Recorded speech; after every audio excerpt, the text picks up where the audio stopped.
Ratnabhushan, a friend, motivator, and guide to IAS aspirant, international motivational speaker, leadership trainer, CEO, coach, political strategist, and policy advisor. The sum total of all that life is God. The sum total of all that lives is God. We may not be God, but we are God even as a little drop of water is of the ocean. This is the quote of Mahatma Gandhi from the book The Words of Gandhi, written by Richard Attenborough. Source of the news, The Hindu newspaper. India's state refiners. India's state refiners halt crude oil purchase from the Chinese firms. July 23rd, order tightens rule to participate in Indian tenders. Indian state refiners have stopped buying crude oil from China-linked companies. Three sources said after New Delhi's recent regulations aimed at restricting imports from the countries that it shares a border with. The new regulations put in place on July 23rd comes after a border clash between India and China that killed 20 Indian soldiers and soured relations between the two neighbors. Since the new crude order was issued, the state refiners have been inserting a clause in their import tenders on a new rules restricting dealings with the companies from the countries sharing a border with India, the sources said, and the tender documents showed. Last week, Indian state refiners decided to stop sending crude import tenders to Chinese trading firms, including CNOOC Limited, Unipac, and the PetroChina, one of the sources said. No country named. India shares borders with China, Pakistan, Bangladesh, Myanmar, Nepal, and Bhutan. China, Pakistan, Bangladesh, Myanmar, Nepal, and Bhutan. But the government statement did not name any specific country. State refiners, which control 60% of India's 5 million barrels per day refining capacity, regularly tap spot markets for crude. India is the world's third biggest oil consumer. India is the world's third biggest oil consumer and imports almost 84% of its oil need. China does not export crude to India, but Chinese firms are major traders of the commodity globally. Solar tariff in India unlikely to beat Gulf rate. Solar tariff in India unlikely to beat Gulf rates.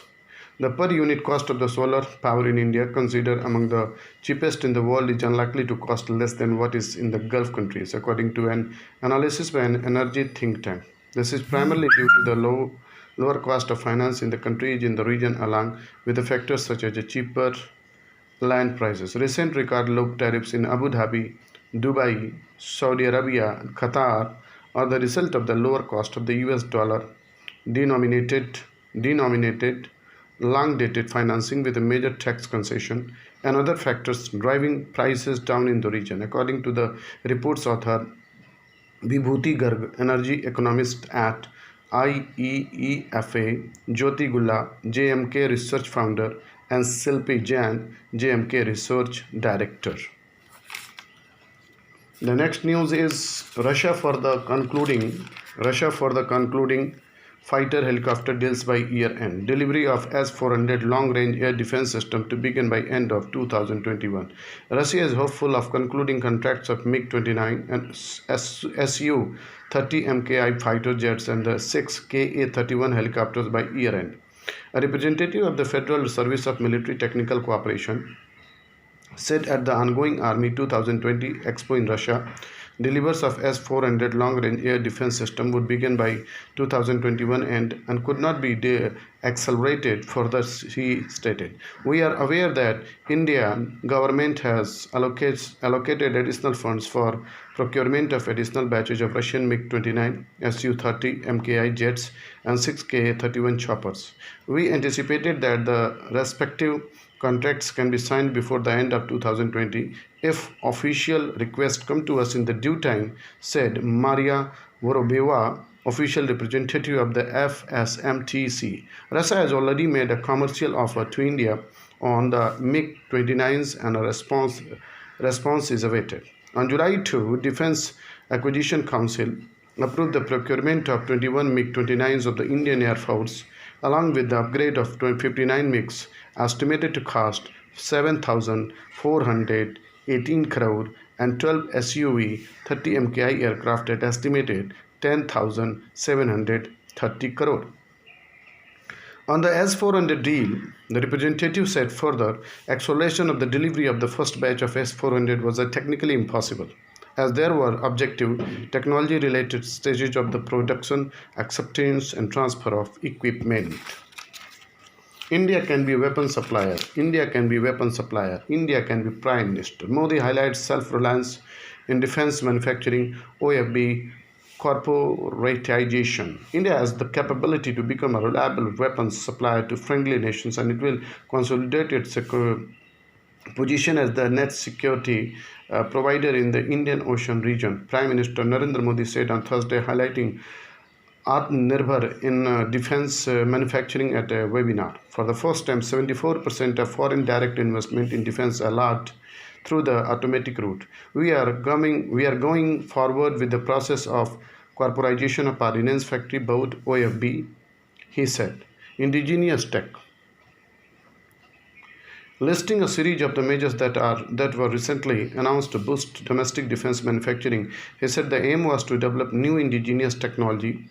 Several measures such as simplified licensing field, level playing field, simplifying exports have been taken. Mr. Modi pointed out that India had been a major defense importer for many years. Post-independence, there was a lot of capability for defense manufacturing, but it was unfortunate that it did not get the attention it deserved. That situation is changing now. Chief of Defense Staff General Bipin Rawat said they had started receiving requests from the various countries. For instance, radars were very much in demand as well as artillery support system. Defense Minister Rajnath Singh said the corporatizations of the OFB would be done within a year. We have earmarked a portion of our defense budget for a procurement only for the domestic industry. For this year, it will 52,000 crore, he added. Draft policy.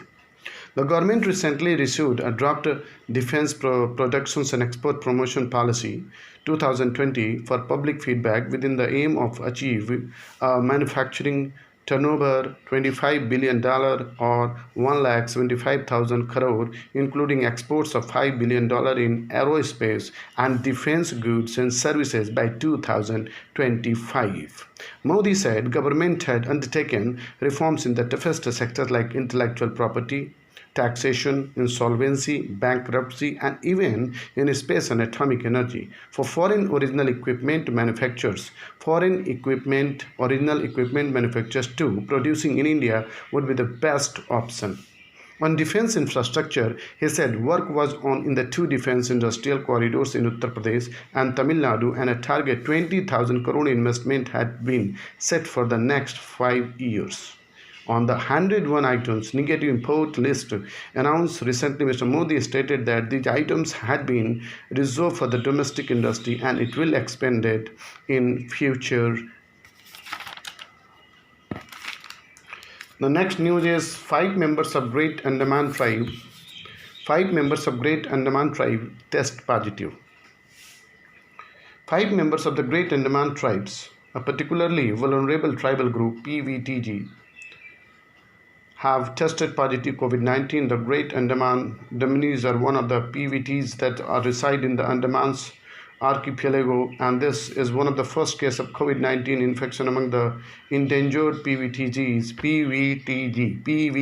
particularly vulnerable tribal group,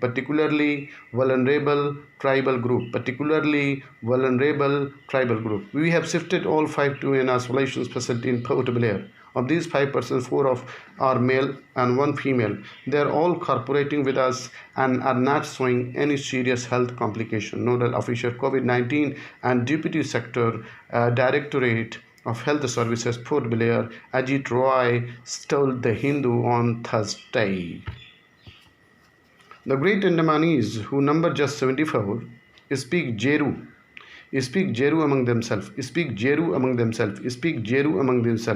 Great Andamanese, who number 74, speak Jeru among themselves. The 5 PVTs residing in Andaman of Great Andamanese, Jarvas, Angjes, Somphanes, and North Sentinelese. Meanwhile, the administration has also said 35 members of the Ongi tribe, Ongi tribe, O-N-G-E, Ongi tribe, who reside primarily on the Dugang Creek of the Little Andaman Island. All the rest reports are negative. The next news is states can have subgroups among SC/STs, says court. A five-judge bench of the Supreme Court on Thursday held that states can subclassify scheduled caste and scheduled tribes in the central list to provide preferential treatment to the weakest of the weak. The Constitution Bench, led by Justice Arun Misra, said reservation has created inequalities within the reserve caste itself, a struggle within the caste. There is a caste struggle within the reserve class. The benefits of the reservations or by a few, the court pointed out. The $1 million questions is now trickled down the benefit of the bottom rung. It is clear that the caste, occupation, and poverty are interwoven. Borrow from RBI to bridge GST gap, Centre tells states.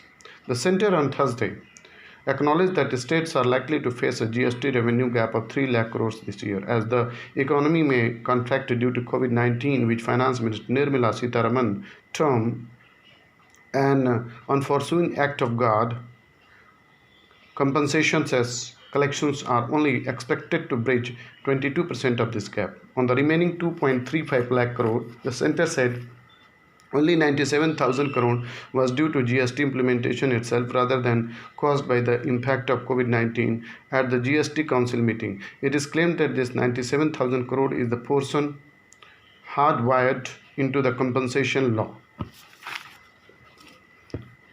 Impartial, aloof, and sober as a judge. Judges must ponder and pursue the old norms that earn them respect and public confidence. This article by Mr. Vivek Kajju. As I read media accounts about the Supreme Court decisions convincing Prashant Bhushan of the contempt of court, I was reminded of another case of alleged contempt with my father, Brahmanath Kajju, always recalled with a chuckle. It took place in the early 1950s when he was a junior lawyer in the Allahabad High Court.